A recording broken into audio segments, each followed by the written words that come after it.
Picture this, a blank page in front of you, a head full of ideas waiting to be born. You sit down, ready to create, ready to think deeply. But then your phone buzzes. A notification pulls you away. You scroll for just a minute, or at least you think it's a minute.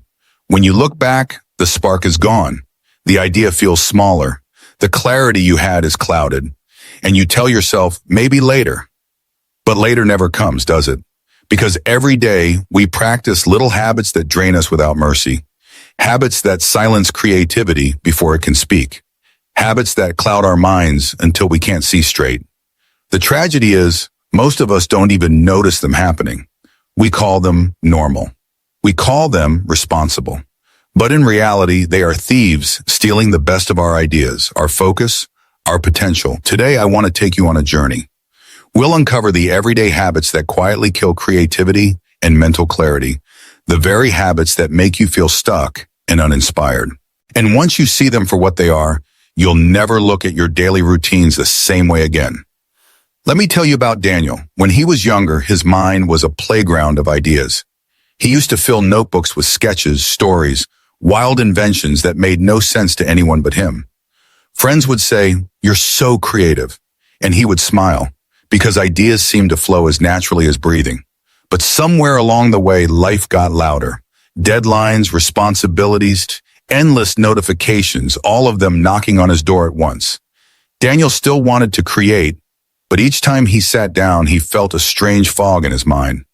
The blank page no longer excited him. It mocked him. Instead of ideas, doubt showed up. Instead of clarity, distraction crept in. So he did what most of us do. He picked up his phone, checked his email, scrolled for a little relief. And every time he did, the spark dimmed a little more. His notebooks gathered dust. His once vivid imagination now felt like a faded photograph. Daniel thought maybe he'd simply grown older. Maybe creativity was for the young. But the truth was different. It wasn't age that stole his spark. It was the quiet, everyday habits he had unknowingly practiced. Habits that fed distraction, drained focus, and convinced him that clarity was out of reach. And the saddest part? He didn't even notice when the fire began to fade. Creativity rarely dies in one dramatic moment. It fades quietly, stolen piece by the habits we repeat without question. For Daniel, and for so many of us, the first destructive habit was constant distraction. Every buzz, every ping, every quick glance at a screen fractured his focus. He told himself it was harmless. Just a minute here, a minute there. But those minutes added up, and the deep concentration required for creative thought was never allowed to fully bloom. Creativity does not thrive in fragments. It needs an interrupted space. The second harmful habit was multitasking. Daniel wore it like a badge of honor, believing that juggling 3 things at once made him more productive. But in reality, it left him drained and scattered. True creativity requires immersion, the ability to lose yourself in one idea long enough for it to evolve. By constantly splitting his attention, Daniel was never fully present with any thought long enough to uncover its brilliance. The third was overconsumption. Daniel spent hours scrolling through feeds, reading what others were saying, watching what others were creating. He told himself it was research, inspiration. But the more he consumed, the less he created.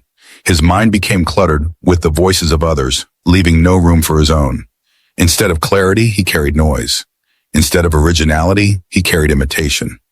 The fourth destructive habit was neglecting rest. Daniel believed pushing longer hours meant he was dedicated. He stayed up late, started early, and told himself that fatigue was just the price of ambition. But the exhausted brain cannot create. Clarity is born from stillness, from rest, from moments when the mind has time to breathe. By denying himself sleep and recovery, Daniel denied himself the very fuel creativity requires. And finally, there was self-doubt, the quietest yet most powerful habit of all.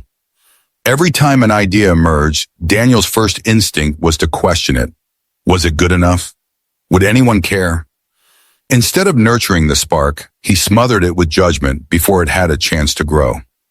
Over time, this habit built an inner critic so loud that it drowned out the voice of imagination completely. These habits didn't arrive all at once.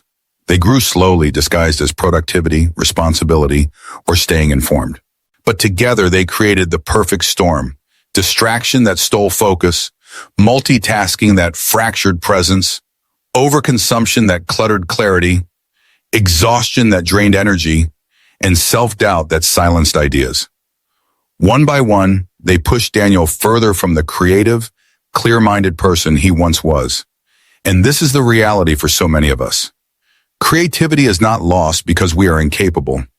It is lost because we repeat small, destructive habits that quietly train our minds to be scattered, tired, and afraid. Until we see these habits clearly, we will keep mistaking them for normal life, all the while wondering why inspiration feels so far away. The good news is that just as habits can drain creativity, new habits can revive it. For Daniel, change began not with grand gestures, but with simple, intentional choices. The first healing habit was reclaiming focus. He started carving out small blocks of uninterrupted time, putting his phone aside, closing extra tabs, and allowing his mind to sink deeply into one task. In those quiet stretches, the fog began to lift and ideas slowly resurfaced. The second was practicing single tasking. Instead of juggling everything at once, Daniel chose one thing and gave it his full attention. He discovered that clarity emerges not from doing more, but from being fully present with less. The third healing habit was creating before consuming. Each morning, before scrolling or checking messages, Daniel spent time writing, sketching, or brainstorming. By giving his own voice priority, he found that inspiration flowed more freely, unclouded by the noise of others.